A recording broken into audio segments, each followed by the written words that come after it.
Juma juin kalo kile muga ani woro samba flani muga ani woro DMS-TV chana musoni choni yantuma ayo bisimila DMS-TV sanfɛ foli an tan no ban kan bagana lamɛnbagaw bɛɛ lajɛlen Mali kɔnɔ ani Mali kɔ kan a ka dɔn kibaru ni o wagati sele sananga da se an bi kunnafonibaw ma ni ka olu dɔw tulo kan an bɛ hakilina jigin k'aw bɛ se k'an dɛmɛ ni kunnafoni ani kan n'a carili ani ka hakilinaw di hakilina diyɔrɔ la wale kɔfɛ bi kunnafonibaw m'an bolo ni ka olu dɔw tulo kɔ dɔw bɛ tali kɛ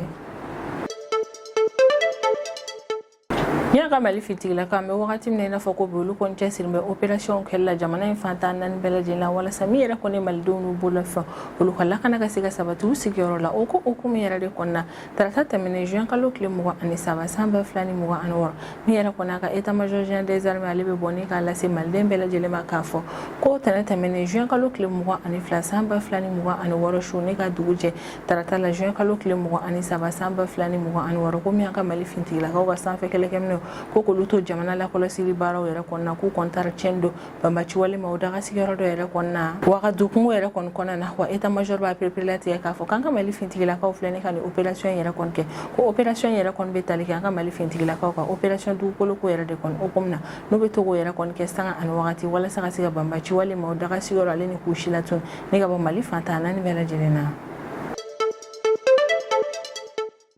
aka Mali fintigila ka aleni Afrika kor mauni oil siga fintigila ka mun mega Mali fintigila ka de bambachi wale kelela Mali jamana kona na me wakati mne na foko bi haka Mali fintigila ka ni Afrika kor mo beto ga jenyo ko festanga an wakati niga operation yera kon ke jamana infanta nan bele na wala sami yera kon Mali donu bola so ulu kala kana ga siga sabati oko ukum de la Afrika kor mo borani kala siga ko bolo stroga ka fo ko don tamenu yera kon na koloni aka Mali fintigila ka jena nyo fe niga operation yera kon ke mo region kon na ko koloni aka Mali fintigila ka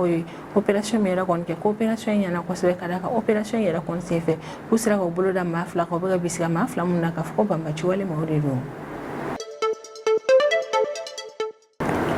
alisa ameto anka Mali fintigila ka aleni Afrika kor mawera kon ka operation ko ukum na fa bela jene ba kalma choma je kulu flani yera kon be franyo ka sanga an wakati ni ka jega operation yera kon ke anka jamana fata nan bela jene la nyini bela jene ne wala sa mi maldonu bola fa lu kala kana ga siga sabati usi yorola oko ukum de la don temeno na mi yera kon Afrika kor mawlu borani kala selike ka ira ka fa ko don temeno yera kon na kuluni anka Mali fintigila ka jena nyo fe ni ka operation do yera kon ke operation mi yera kon kunchera ni ka nyashi city do yera kon mana kon ira lino ka foko ni siti ko fole yera kon na ko bambachi wale mo yera kon betu ga nyon far nyon ka yera kon keno ko siti ko fole yera kon be lere kera feral la ni yera ko fole be Tombouctou region e kon nana na fa bela jile ba kala machu mambe wakati mne na foko bi mi yera kon aka jamana la kana kula halaya yera kon ele machama yera kon dona akonna na kada ka mi yera kon aka jamana yera kon na fa bela jile ba kala machu mi bambachi wale mo lumto ga bingane wale kenyi kan shi jamana yera kon ma oko ukum de la sanga an wakati region yera kon gouverneur be décision yera kon tawa fa fela wala sanga se wa region si ba ma onu bola fo la kana sabati oko ukum de la trata terminé juin kalo kile mugo ani saba samba flani mugo an woro mi yera kon kulukuru gouverneur ale kon be bo ni ga communiquer mi kon na be la selike kulukuru si ba ma o bela jele makafo ko mi yera kon couvre-feu no kumbe kulukuru region kon na wakati terminé yera kon na ko kalo kile wera yera kon fara la couvre-feu yera kon ka ko nga yera madoni yera kon duna couvre-feu yera kon eru yera kon na wa o elmam duna couvre-feu yera kon er la o te fambe o localité dore kada ka yera la kafo ko localité yera kon la kana ko kafu sa ko se amna da sen bela jele manika o nya fo choma sa famille sorala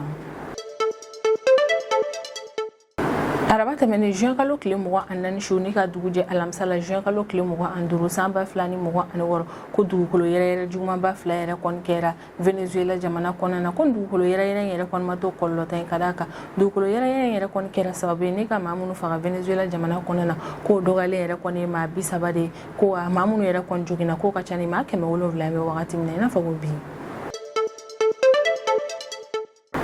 mi yɛrɛ kɔni États-Unis ka secrétaire d'État ni o ye Marco Rubio yɛrɛ kɔni an bɛ wagati min na i n'a fɔ ko bi ale bɛ tournée yɛrɛ kɔni na golfu jamanaw yɛrɛ kɔni ni ɲɔgɔn cɛ la walasa ka se ka taa jamana nin yɛrɛ kɔni hakili sigi an bɛ wagati min na i n'a fɔ ko bi ka Marco Rubio yɛrɛ kɔni to a ka nin tournée yɛrɛ kɔni na a b'i da si an bɛ wagati min na i n'a fɔ ko bi États-Unis ni Iran ka kɛlɛbakun yɛrɛ kɔni ma Marco Rubio kɔni y'a jira k'a fɔ ko min yɛrɛ kɔni États-Unis a ka d'ale ani Iran yɛrɛ kɔni ka bɛnkan yɛrɛ kɔni sɔrɔ ko nka k'a fɔ ko ka bɛnkan yɛrɛ kɔni sɔrɔ wajibi de la a mana na kɛ bɛnkan suguya o suguya ko États-Unis yɛrɛ kon te ko nyini kulu be ga benkan do nyini benkan mi yere kon na mi yere kon ni golfu jamana o ni o chama e États-Unis yere kon je nyogon ye ulu kana menace yere kon ka sangani États-Unis Iran kani benkan yere kon ni kuna fon bande be ambulu korbi amna monu wala o bi do kibaru kon nana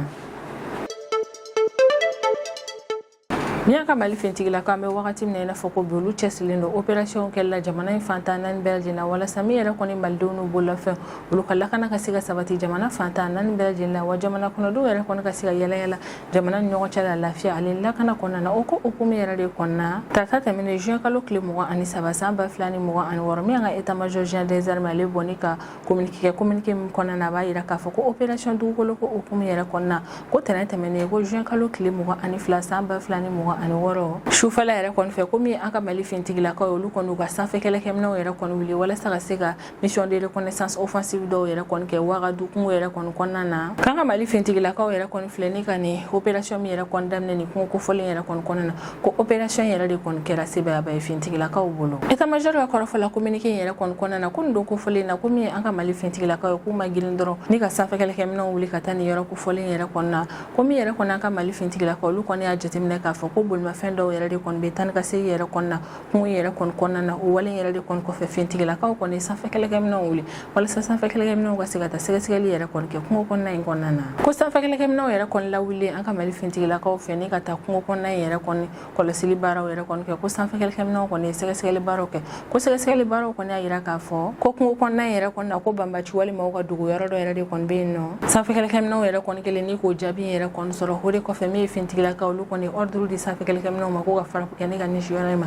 wala yere de kon ko fe mi fe na sa fe kele gem no lu so la ga fara ko ni ga ni shi bamba ci wali man daga si yoro yere kon ma ko en kon nana akoni la ka fo ko fintigila ka ka sa fe kele gem no ko ni fara ko ni ga ni shi daga si yoro yere kon ma ko fara ko yere kon nyana ko se ga da fara ko yere kon ke la sabe ni ga bamba ci wali ma chama faga ko bamba ci wali ma on yere kon daga si yoro yere kon ko cheni duna a belaji la fe ko mi daga si yoro ina a belaji len chena ko dabo fintigila ka ka sa fe kele gem no yere kon kan fara ko nyuma bayina communiquer yere kon kon na mi eta major jean des armes be fulba ke ni kan yeshi aka Mali fintigila ka ma abu fuga chesiru ga baraka ko mali no ka kele nyedo yere kon na mi operation si fe kada ka ko yere de kon kela sabe no sala ka seba so operation yere kon na ko eta major be aklisi kuma fo malde belaji le ka ira ka fo kam wakati mi na fo ko bi ko mi yere kon aka Mali fintigila ka kalisa operani no ka continue operation yere kon fe jamana infantana ni belaji na wala sa ka siga Mali jamana la kana sabati aleni ka ferla tre mi jamana kono dunu bulla fo lu la kana ka siga sabati o ko kuma yere de kon na kuma lu fintigila ka ko kon bala ni jamana kono don fe kalisa anga jugoro ma don ke ni ganye shi aka Mali fintigila ka makaraka ko sangani aka Mali fintigila ka yo kan kele baran yere kon na kuma yere kon ni jamana kono do lu ka jugoro ma do joda ba yere kon do la fintigila ka yere kon yorola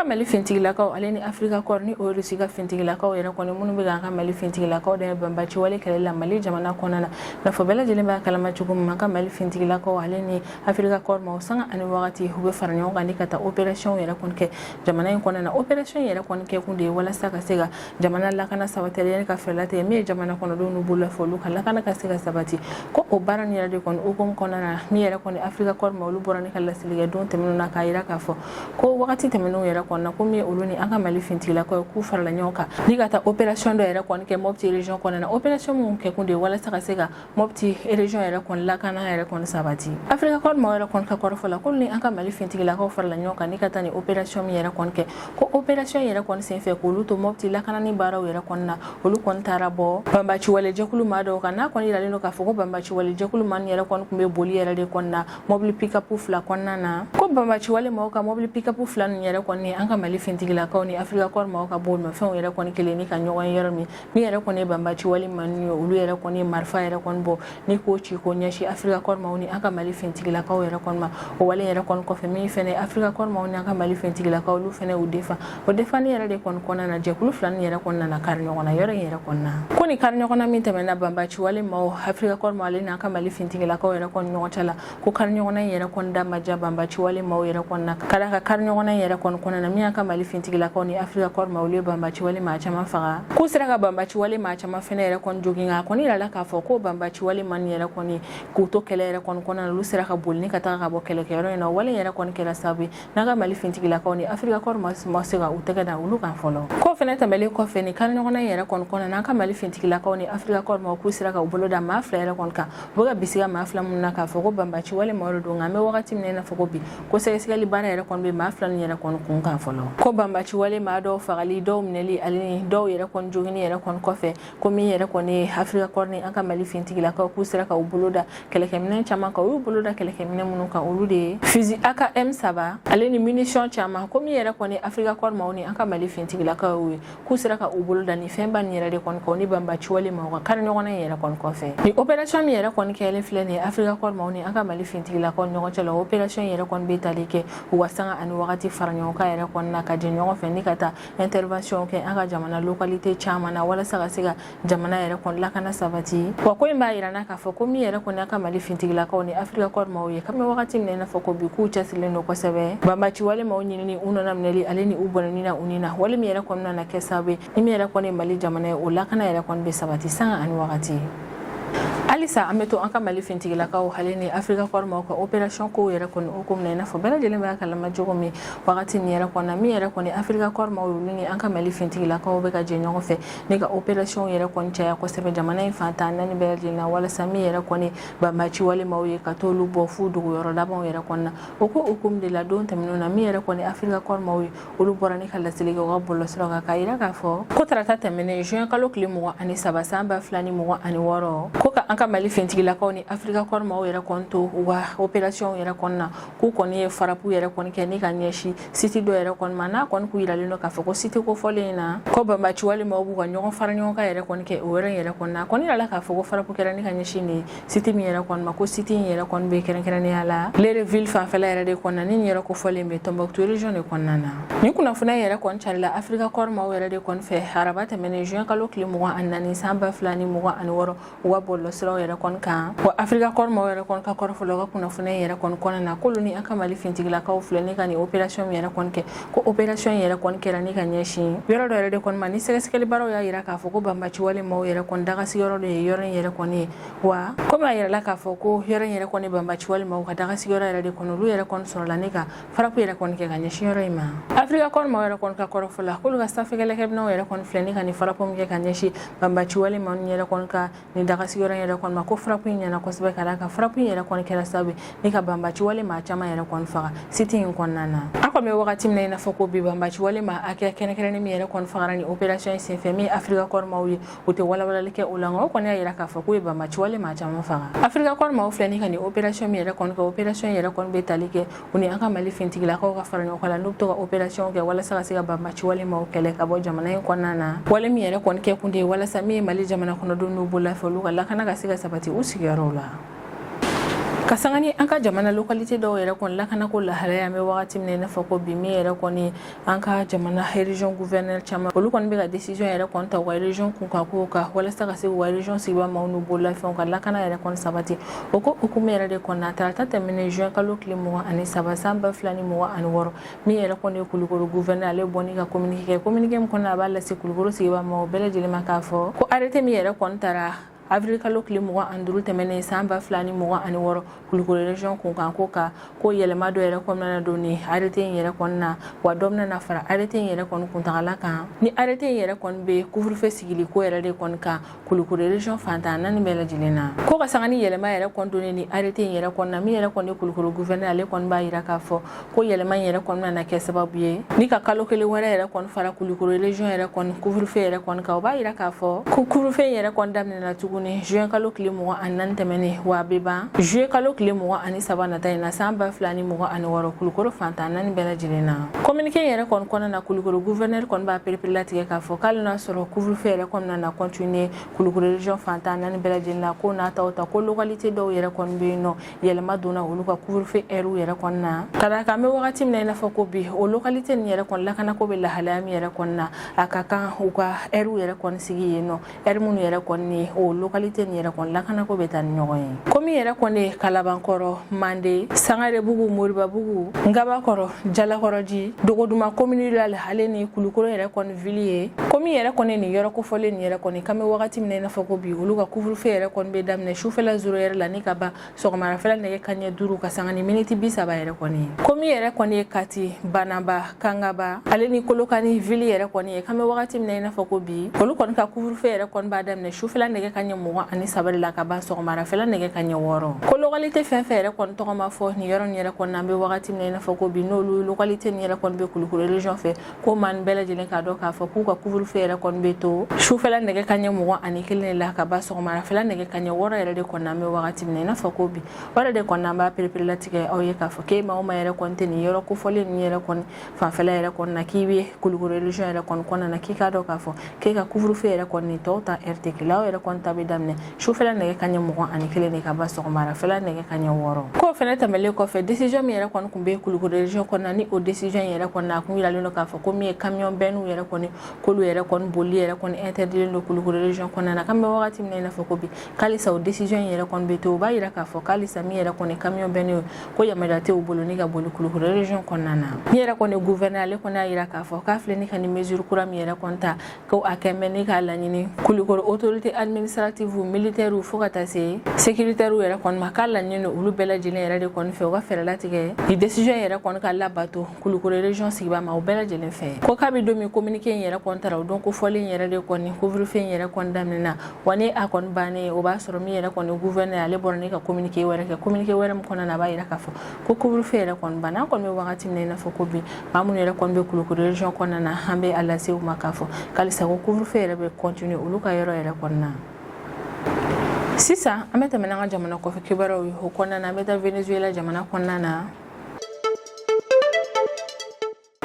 an kɔni bɛ wagati min na i n'a fɔ ko bi Venezuela yɛrɛ kɔni mara bɛ maa min yɛrɛ kɔni fɛ ni o de ye Delcy Rodriguez yɛrɛ kɔni ale kɔni bɔra alamisa tɛmɛnen juin kalo tile 25 san 2026 ni ka laseli yɛrɛ kɔni kɛ ko araba tɛmɛnen juin kalo tile 24 san 2026 su ni ka dugujɛ alamisa la juin kalo tile 25 san 2026 ko min yɛrɛ kɔni dugukolo yɛrɛ jugumanba 2 yɛrɛ kɔni ko kɔni kɛra Venezuela jamana kɔnɔna na ko o dugukolo yɛrɛ jugumanba min yɛrɛ kɔni 2 min kɛra Venezuela jamana kɔnɔna na k'a ma to kɔlɔlɔ tɛ ka d'a kan dugukolo yɛrɛ kɔni kɛra sababu ye ni ka maa minnu yɛrɛ kɔni faga Venezuela jamana kɔnɔna na o maa dɔgɔyalen yɛrɛ kɔni maa 32 de ko maa minnu yɛrɛ kɔni fɛnɛ joginna olu ka ca ni maa 107 ye Delcy Rodriguez bɛ bɔ ni ka ni kunnafoniya yɛrɛ kɔni laseli kɛ alamisa tɛmɛnen ni juin kalo tile 25 san 2026 wa kabini ni dugukolo yɛrɛ kɔni kɛra Venezuela jamana kɔnɔna na a bɔra ni ka chiffre fɔlɔ minnu yɛrɛ kɔni fɔ dugukolo yɛrɛ in kɔlɔlɔ yɛrɛ kɔni na o de ye nin ye fɔlɔ Venezuela jamana yɛrɛ kɔni kɔnɔna na maa minnu yɛrɛ kɔni ka baara yɛrɛ kɔni bɛnnen don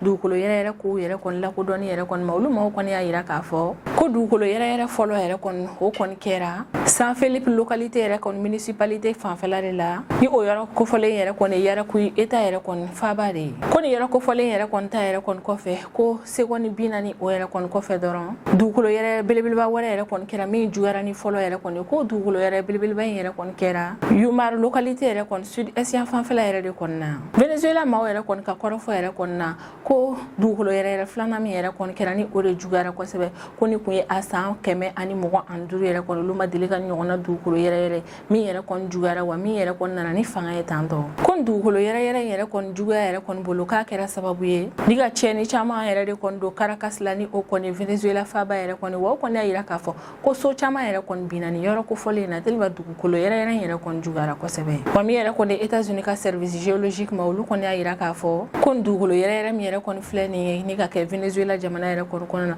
ko dugukolo yɛrɛ kɔni a bɛna maa minnu yɛrɛ kɔni faga ko bɛ se ka se maa 10 fo ka taa maa 100 yɛrɛ de kɔni ma min yɛrɛ kɔni Delcy Rodriguez ni ale de ye Venezuela yɛrɛ kɔni marabaga ye ale kɔni y'a yira k'a fɔ k'an bɛ wagati min na i n'a fɔ ko bi ko min yɛrɛ kɔni Venezuela autorité maaw yɛrɛ kɔni olu bɛ ka fɛɛrɛ yɛrɛ kɔni latigɛ maa minnu yɛrɛ kɔni binnen yɛrɛ kɔni don so binnu yɛrɛ kɔni jugumana la ka fɛɛrɛ latigɛ ni ka u man bɛɛ lajɛlen yɛrɛ kɔni labɔ walasa ka se ka u ni yɛrɛ kɔni kisi ko wale yɛrɛ kɔni b'a yira k'a fɔ k'an bɛ wagati min na i n'a fɔ ko bi ko bilan min yɛrɛ kɔni fɔra o ye bilan provisoire de a bɛ se ka kɛ don n'a nataw yɛrɛ kɔni na dɔ bɛ fara mɔgɔ sataw yɛrɛ kɔni kan k'o dabɔ ni dugukolo yɛrɛ kɔni na Venezuela jamana kɔnɔna na ni ne bɛ da sigi an ka bidon kibaru la an b'an kanubaga n'a lamɛnbagaw bɛɛ lajɛlen fo Mali kɔnɔ ani Mali kɔ kan an bɛ hakilina jigin k'aw bɛ se k'an dɛmɛ ni kunnafoniya ni kanni n'a carili ani k'aw hakilinaw di hakilina diyɔrɔ la wale kɔfɛ an b'a fɔ ɲɛna ko aw k'an bɛn a ɲɔgɔnna wɛrɛ ma